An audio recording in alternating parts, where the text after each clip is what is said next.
Welcome Teal today with Dallin Candland. I'm here with Robert Riopel. Is that how you say it? Okay.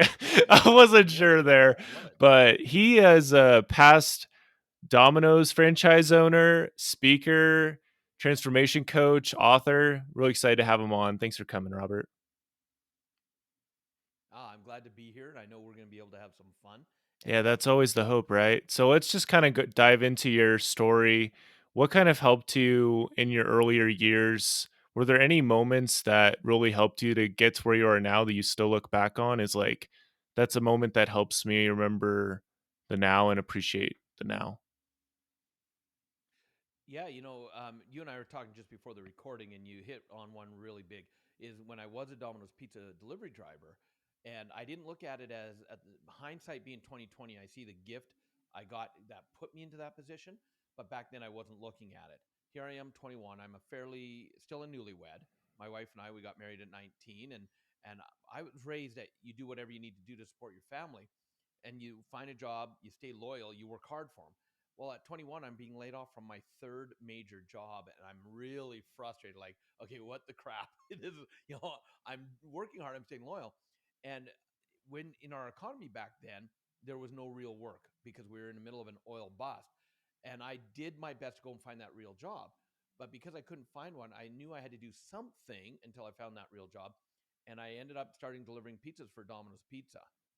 And I'll tell you, fairly quickly, I started making more money, having fun, getting to drive around, listen to music, and meet people than I'd made in my real jobs. And today I look back and go, had I not lost those other jobs, I would probably be still miserable in a job thinking I had to work for someone else because no matter how big the company is, you're still another number.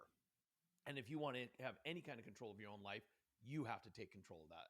And that's what Domino's Pizza going in and being able to do that because it led to me being a manager and then a I franchisee. love that, like how you took advantage of that opportunity to, you know, stay in tune with yourself as you drove from place to place. That's something I experienced when I delivered for Pizza Hut. It's a really cool time to like check in with yourself, and there really is no limit to what you can do, when you're in that space with yourself. I think one of the biggest tragedies is we, collapse ourselves with so much things to do. We overload ourselves and then we don't really have that time to unwind. But when we have that time that's literally built in to unwind, I mean, it can lead to many wonderful Hmm. things where you could see yourself being a franchise owner or whatever. How did that end up falling into place for you?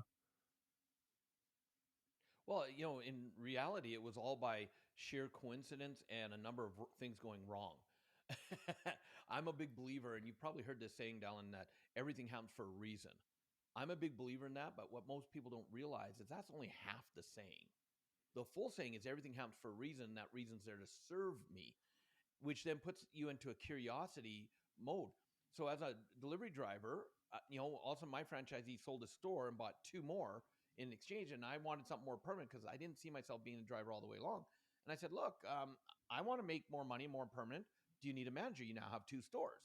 And we talked a couple hours, and because of my work ethic, he said, yeah, absolutely. And you move in 2 weeks because I had to move to another city. And now I'd only been a driver at that point. And I said, great, if I'm going to be a manager in 2 weeks, can I turn around and have some experience in the store so I can learn what to do? And here was his response.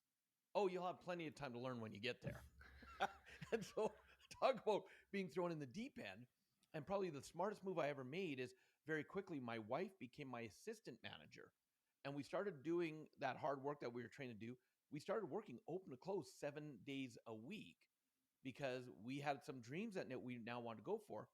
And it was a year and a half in when we got the terrible news that my franchisee decided he didn't want to be in Domino's anymore. Going from one store to two had been a bad mistake for him.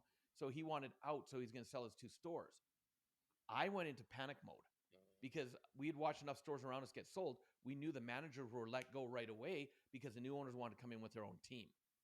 And so I'm like, we've got to call all the other franchisees now and find out who needs managers. And my wife let me vent for a little bit. And when I finished, she looks at me, she goes, so why would we do that? We're qualified to be franchisees. Why don't we just buy this store? And I looked at her like she was insane. And I'm like, because we don't have any money. That's why we don't buy this store. But my wife, who youngest of five, raised by a single mother, she was taught you figure out a way. And so with our goal and our focus, we started learning, how do you buy a business if you don't have money? And it took a lot of mistakes. And it took about 5 months of making mistakes, but learning from each time. Something didn't work. What was our lesson and how do we change it? Till all of a sudden we had the confidence to go to our own bank and talk to them. And next thing you know, they're not giving us the funding for the store. They actually gave us 100% financing for both the stores. And we became franchisees. That's something I've really seen recently is you just need to see things working out. You need to believe that things are going to work out. Because when it comes to like any kind of miracle or anything like that in your life, it really does stem from how much belief do you have a lot of times because the belief is going to lead to what action are you going to take. And there's a lot of times there's the temptation to just expect things to happen or expect other people to go to war for you, but Yeah. you really got to fight for yourself, with a lot of things. Yeah. And probably, and you're right, hitting it right on the head, because one of the questions I get now that I travel around the world and train hundreds of thousands of students, and I'm on stage in front of 100 to 6,000 students at a time, and students will go, Robert, how do I do what you do? And my response to them is, if you want to do what I do, you've got to be willing to do what I do behind the scenes. The unsexy, boring as crap, monotonous work behind the scenes that allows me to do where I'm at today. And I love this saying that there's tons of opportunity out there. It's always coming your way, but opportunity favors the prepared. So even if things aren't going the way you want them right now, what are you doing to prepare for when an opportunity does show up that you want to grab onto? Are you going to then have to, because you've been stagnant and just playing victim and poor me, where also now to try and get going and grab that opportunity, it's going to be hard? Or have you been doing stuff behind the scenes that you're now prepared to grab it and flow because you're already in momentum? And I'll give you an example of that if you want. Is when I was training, there's only been 2 times in my training career of 20 years where I couldn't go on stage and do a presentation because I was sick. I'm in Vietnam. I have an assistant trainer that does a little bit of data and he helps out, brings the students back. I have 1,400 students waiting for me on the Friday morning. Well, I get sick from food poisoning. And at 4 o'clock in the morning, Thursday night, Friday morning, 4 o'clock in the morning, I'm doing terrible. My wife's like, tell Tim he's doing today. I'm like, I can't do that. He's not ready. Tell Tim, has he not been practicing? Yes. And she's going through all this stuff and she's on FaceTime with me and I'm stubborn. And she finally says, tell Tim he's doing day one. And Dallin, I'm coming up on 33 years of marriage. And I'll tell you, the two most important words in a marriage, yes, dear. When I finally said, yes, dear, I waited and I could hear him wake up about 6 o'clock because the hotel had thin walls. I call him up and I said, Tim, I said, I'm not doing well. I need you to do today. And because he had been preparing for months with me and being my assistant, he didn't say, oh crap. He didn't say, I don't know what to do. He said, I've got your back. And he stood up and did the whole day. First time ever having the chance to do all a full 12 hours a day on stage, 1,400 students, and he rocked it because he had been preparing. So when that opportunity came, he That's nailed it. beautiful. And this is something that we can definitely dive deeper into is like we're all being prepared for what's going to happen in the future, whether we know it or not. The question is, how prepared do we really want to be, when we get these little opportunities like you said, looking back, you see all these gifts, when you have those opportunities, the question is, what are you going to do about them? And I think of this post I saw on LinkedIn recently and basically talked about the future value of the present moment. Like right now is so ridiculously valuable, but we don't realize how valuable it is Mm. until years down the road. So we need to recognize that right Yeah. out the gate. This is such a valuable moment. This is such a valuable piece of time because it's my life. And that's it. And I'm a procrastinator. I will tell people that. And I used to fight it. I used to be upset at myself. I used to, beat myself up over that. And then all of a sudden one day I got one of those one-handed claps. And Dallin, I don't know if you know what a one-handed clap is. Do you Like know what that is? I can't do it, but or No, no. It's an aha moment for oh, me. that okay. Aha. And I realized that I'm a procrastinator is a part of me and I can work with it instead of trying to resist it. So that's also when I came up with a quote that I design my day in such a way that procrastination cannot play. And instead of battling it, one of the things I know is because I haven't had to work for money. I retired at 32, financially free.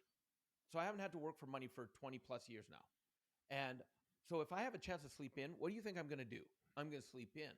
But then I know I beat myself up for not being productive because there's still things I love to do. So on purpose, I schedule coaching sessions, phone calls, meetings for first thing in the morning, so that because the moment I commit to someone else, I know I'm getting up.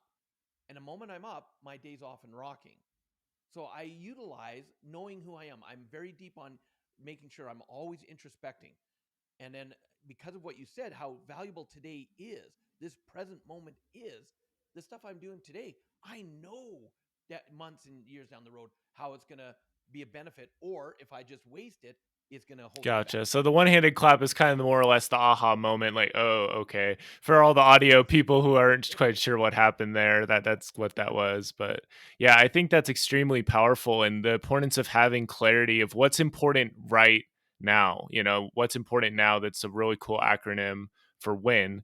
What's the tiny little win I'm going to get today, Mm, and just being very clear about that. It's not super important that maybe that you're building something else that's going to be important down the road. Maybe you have an idea, you can work on it a little bit at a time, but whatever's important right now, that's what we needs to take care of. That's what we need to work on a little bit. Eat that piece of the pie up first. Yeah. exactly. Yeah, and a great example of that too is like here in Canada, this weekend, as you and I are recording, is a long weekend. And so family's important. And how many people think that success, their family's going to pay the price? Well, if you take the win, and I love what you just said, what's important now? And so my family and I, we have a beautiful acreage. So we have 4 or 5 family members with their RVs coming to our acreage. We're going to hop into our acreage, pull it to the backyard of our acreage. We're going to circle them up. We're going to have big campfires. And all weekend long, what are we going to do? We're just going to celebrate each other. Because what's important right now is family.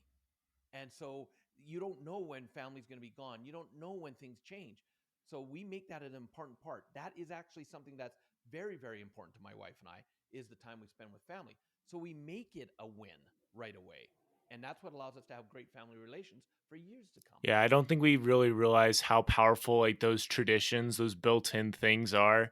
Back home when I was growing up and living with my grandparents at different times, we'd have a Sunday dinner that was, you know, rolls and roast and potatoes and stuff. And there was something so yeah, it's Oh, so now you're making me beautifully hungry. predictable about that, and so we're able to get, like, that beautiful experience over and over again, like you talked about with, like, your coaching and all these different things. It's so important that we have these things built in that we look forward to and enjoy in our lives. Yes.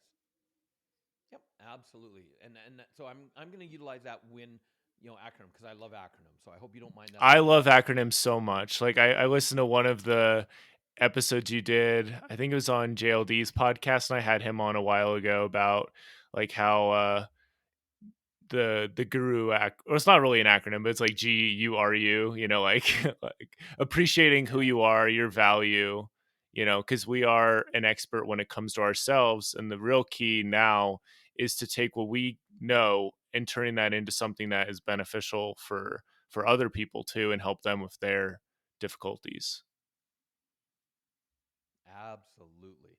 Totally agree. Awesome. So now you do a lot of coaching, you do speaking. Like, what's like one of your favorite things that you get to do? And then how do we get in touch with you?